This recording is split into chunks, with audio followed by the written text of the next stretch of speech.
Hello hi friends नमस्कार आपण मानक समस्त को मंजुश्री कुकिंग चैनल को मु स्वागत करुच्ची।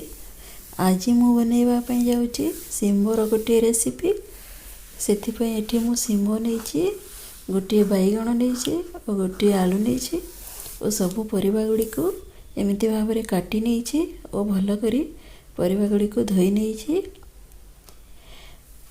तापरे गोटे करेई बसैबी तो सेथिरे टिके पानी दे देबी। एथि मु गोटे ग्लास पानी नेइची, तापरे सेथिरे टिके लूण दे देबा।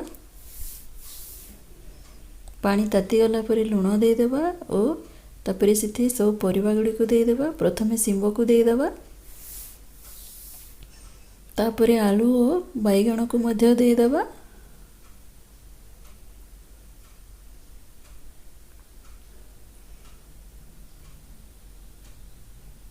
भल करी मिसई नेबा सब परिबा को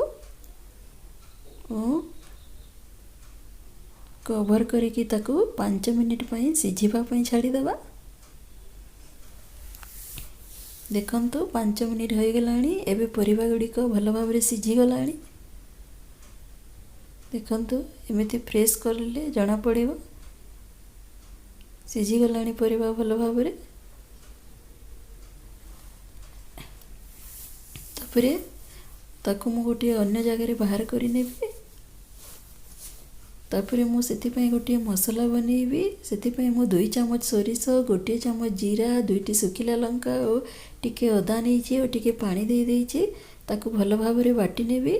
तापरे मु पुणी से करेई को बसई सेथिरे 2 चम्मच रिफाइन तेल दे देइची। सेथिरे गोटे चम्मच जीरा दे देबा। जीरा फुटी गला परे गोटे बड़ टमाटो को काटी दे देबा और टिके भाजी नेबा। तापरे सेथिरे स्वाद अनुसार लूण दे देबा। परिबा सिझाइला बेले आमे लूण देइछु, तेतिपई मसला पई जेतिकी लूण दरकार आमे सेतिकी लूण देबा।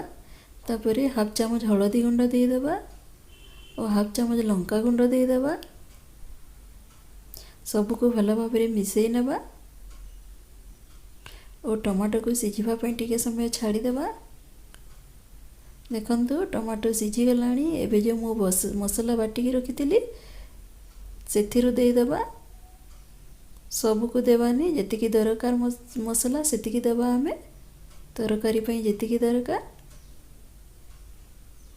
तापरे मसला को टिके भाजी देबा। या सोरिष मसला, ए मसला को बेसी भजा जायनी।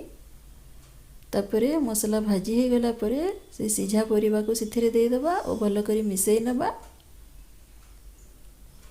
देखंतु एपरि भाबरे मिसई नेबा और टिके समय ताको घोड़े देबा। गोटे मिनिट पई घोड़े की छाड़ी देबा। देखंतु एबे तरकारी भल भाबरे फुटी गलानी और हेई गलानी मध्य।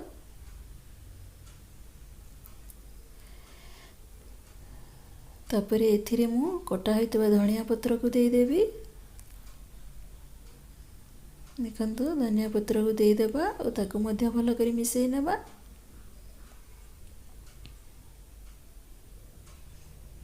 एमिति भाबरे मिसई नेबा।